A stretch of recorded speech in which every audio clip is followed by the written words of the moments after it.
Hello students, in this lecture I am going to teach you about the speed measurement using incremental type encoder and absolute type encoder. Now let us think what is encoder.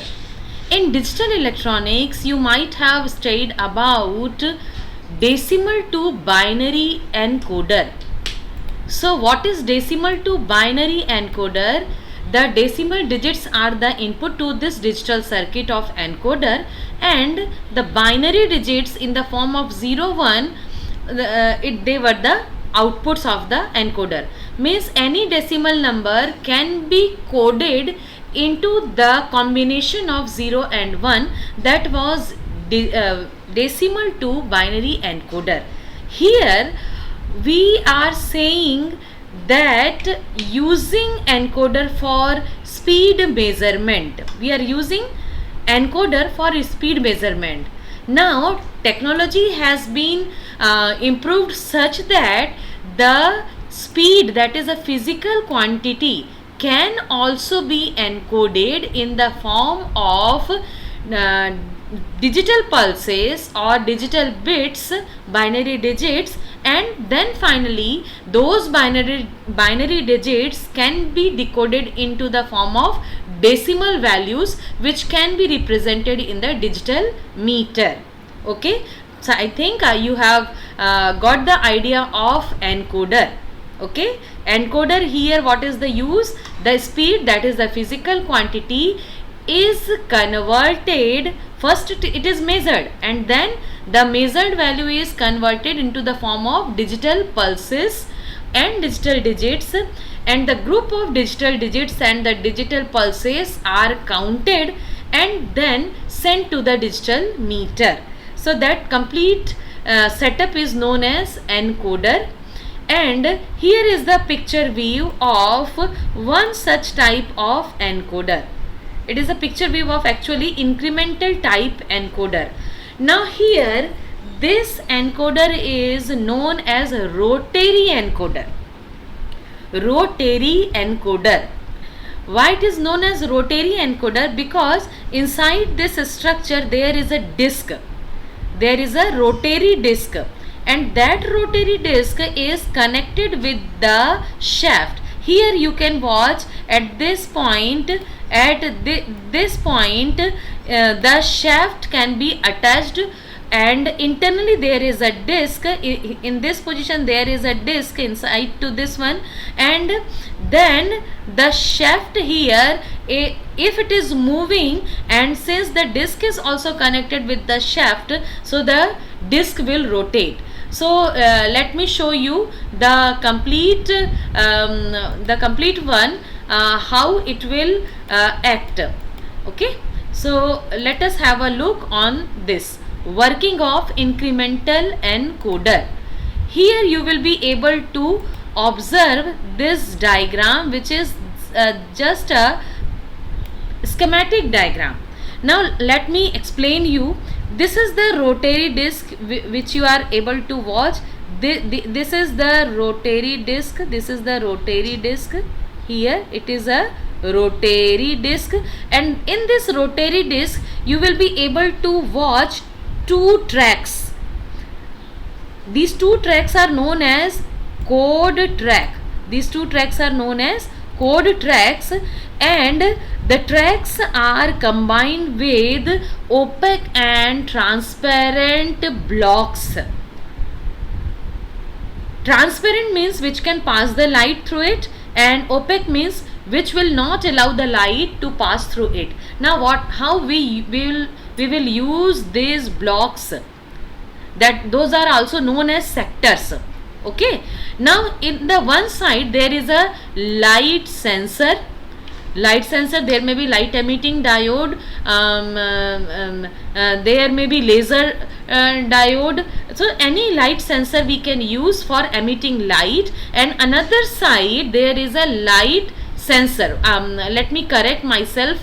Light emitting diode and laser diode are light sources which generate light or which emit light, and in another side of this rotary disc there is light source like photodiode Okay, photo wall photodiode we can use, which will collect the light pulse. And how I am telling you the pulse? Because you know that when the disc will rotate, what will happen? At one time there will be a opaque block, opaque sector, and another time there will be a transparent sector. Okay, so if light source is continually emitting the light, then what will happen? Due to the transparent part, the light will be able to pass and receive by light sensor, and on the other part, that is the opaque part, it will not allow the light to pass. So for one combination of opaque and transparent sector, there will be a digital pulse generated that will be on and off. If light is collected by light sensor, it will generate a digital bit 1, and due to opaque sector, the light sensor will generate a 0 digit. So there will be a complete one cycle of 0 and 1. And if suppose there are 360 sectors, combinations of opaque and transparent part, and if in one revolution, since it according to my assumption there are 360 combinations, so here there will be a collection of 360 digital pulses, and that the 360 digital pulse is equivalent to one revolution. Okay, so for a certain time of certain period of time, if number of pulses can be counted by a counter digital circuit, then the count can be changed into the decimal values, and the time can be measured, and the total count of digital pulses divided by the total time will give the speed of the wheel or shaft which is connected to this disc, rotating disc. And this is the concept of rotary encoder. And here, since there are two tracks, so here it is shown in this part, it is shown the two channels A and B. Two channels means you are watching two layers of tracks. So upper one is channel A and another one is channel B, and this one I am showing you in bigger form. Here in this form I am showing you. Here channel A is giving this type of digital pulses, track 1, and channel B is giving this type of digital pulses. As you know that one complete cycle is of 360 degree, so half cycle is 180 degree, and half of half cycle is of 90 degree. So here you will be able to watch that exactly this is 90 degree apart. Here it is shown, 90 degree apart. Okay, so this is shown the calculation here.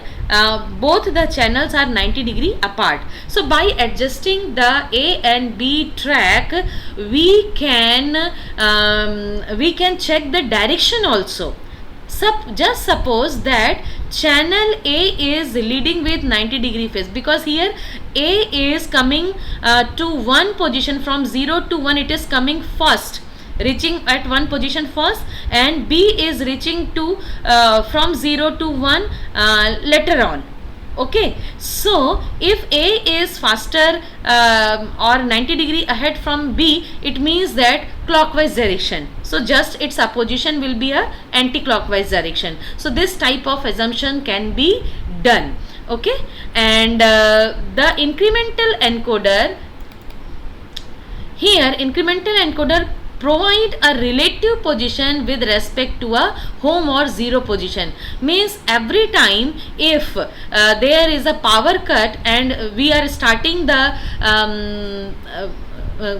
collecting the speed, then every time it will start from its home position. Means it is necessary for incremental encoder to rehome upon the reference point when renewed down, and also the